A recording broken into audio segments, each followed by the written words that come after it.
Okay, good evening po sa lahat. Salamat po Bro Angel sa nandito po. Puwede magtanong Bro Wendell out sa topic mo? Okay. Okay po Bro. Ito po 'yun kasi yung ano ko, yung about exorcism ito. Kasi yung pinsan ko noong last March lang, naaksidente siya, namatay siya on the spot doon sa motor na dinadala niya po. Ngayon yung kapatid niya na lalaki, sa kanya na yung motor, pero pinaano na daw nila, sinabi ko na ipa-bless.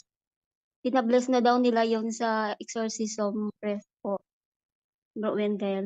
Tapos nagtanong siya sa akin kung ano ba ibenta lang ito, puwede ba ibenta daw or gamitin, gamitin niya?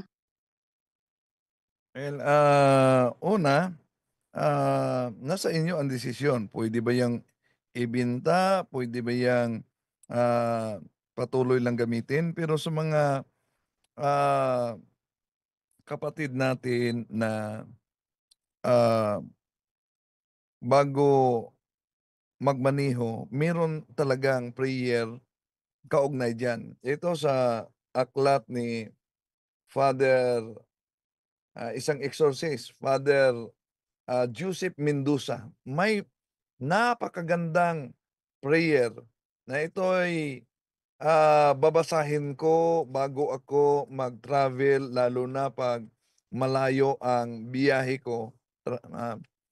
Ah, Eto, dahil napakaganda talaga ang formula of prayer na mabasa natin, 'no?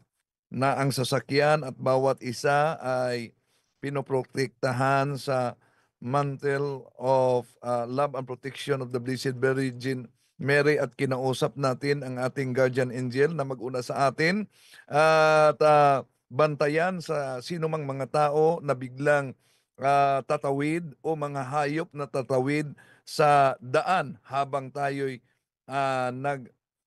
nagmamaneho. So, nasa aklat na ito, nasa si Saint Paul ito kay, isang exorcist, 'no, si Father Joseph Mendoza, 'no. Sa lahat ng mga pagmaneho o pag-travel dapat talaga, mag-prayer talaga tayo at gamitin natin yung Holy and Exorcise Oil, sacramentals, 'no, na silyuhan ang bawat sakyanan at bawat isa sa atin. Dahil pwede tayong aatakihin habang magmaneho ng sasakyan sa daan. 'Yun po. Okay. So Bro Wendell, wala na yung bad spirit doon na nakaano sa motor niya po kasi naano na ng exorcist priest, Well, kung na-bless? ang tanong diyan, ang naturang motor ba bago nangyari ang aksidente, 'di ba 'yan napaduguan, 'no? May padugo bang Opo, ginawa?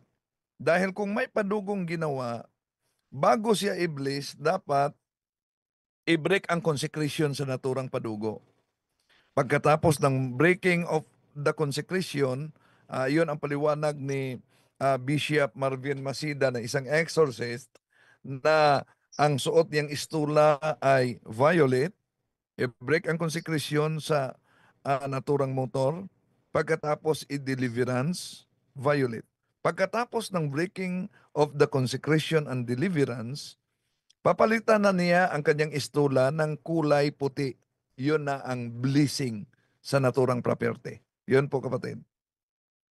okey. Kasi yun ang sabi ng salamat po Bro Wendell. Yun nga ang sabi ng pinsan ko paduguan niya daw. Ngayon ang sabi ko, "Wag mong paduguan, ipa-bless mo sa pare." Yun pala yung exorcist priest din yung pina-blessing niya po. Bro Wendell, puwede ko yun maano yung libro na ano sa Saint Paul's Eto na na, ano mo, ang pamagat, i-adya mo kami. screen Oh, i-adya mo i-screenshot kami. ko po, Oh, ito, i-adya mo kami. i-adya mo kami. Oh, nasa St. Okey po Paul Bro, 'yan. thank you. Oo, ang may Opo. akda ay At, exorcist ng Lipa, si Father, oh, Joseph Mendoza. Joseph Mendoza. Puwede pa po magtanong Bro Wendell? Okay, go ahead. Ano po Kasi ano ko na lang, yung ano po kasi yung tatay ko rin, Bro Wendell, na bigla na rin yung pumanaw nung 2019 pero doon sa bahay mismo namin sa kwarto nila ng nanay ko. So ano ba yun, Bro Wendell, yung catering ngayon na ano tinutulugan niya nandoon pa rin, doon yung nakatulog ang nanay ko po. Ano bang ano, Bro, ipa-deliverance yun, yung kwarto or ang buong ano na lang, bahay? Una, wala namang problema kung ang pumanaw hindi, occult practices, hindi albularyo, hindi manghihilot, Wala po, no. wala po. So, pero real talaga na meron tayong espirituwal na kalaban na nasa paligid natin. Unang Pedro kapitulo 5 bersikulo 8 na, umaaligid-aligid sa ating palibot. Normal na talaga 'yan, part 'yan sa spiritual warfare. Kaya, kung meron mang mga umaaligid, o sige, ah, ah, paintulutan yang nasa palibot natin, nagmamasid. Ang importante na hindi sila makapasok sa ating sarili sa pamamagitan ng mga entry points, yung stop, sin, traumatic experiences, occultism, preternatural, offerings, 'no? 'Yun ang tinatawag na, entry points, stops, 'no? So, ano ang sinabi ni Father Jose Francisco Siquia, dahil kahit saan, kahit sa simbahan, kahit sa kumbento, na meron talaga na mga umaaligid. Pero kung ang nakatira sa bahay ay palaging nanalangin, rosary together with the family, takot na takot talaga ang mga fallen angels. Bakit? 'Pag nanalangin ang, buong nakatira sa bahay, sabi ng ating Panginoong Hesus, 2 o 3 na nagkakatipon sa kanyang pangalan, nandiyan siya. Nandiyan ang presensya. At kung nagro-rosary ang bawat pamilya, tandaan natin, sabi ng mga santo, when Mary is present, the devil is absent. However, adversely, when Mary is absent, the devil is present. Yun po. Okey po. Thank you po, Bro. At same same rin po yun, Bro Wendell, sa mga lugar na may immoralidad? Oh, yung, kaya nga may sinabi yung mga exorcist, halimbawa kung ang isang ikaw o, tayo, ah, ma nag-travel at nangangailangan talagang sa magpasok sa hotel, dapat meron tayong dalang holy water. Dahil hindi Okey po. natin alam na yung nasa nauna na nag-occupy sa naturang room ay mga gumagawa ng kasalanan.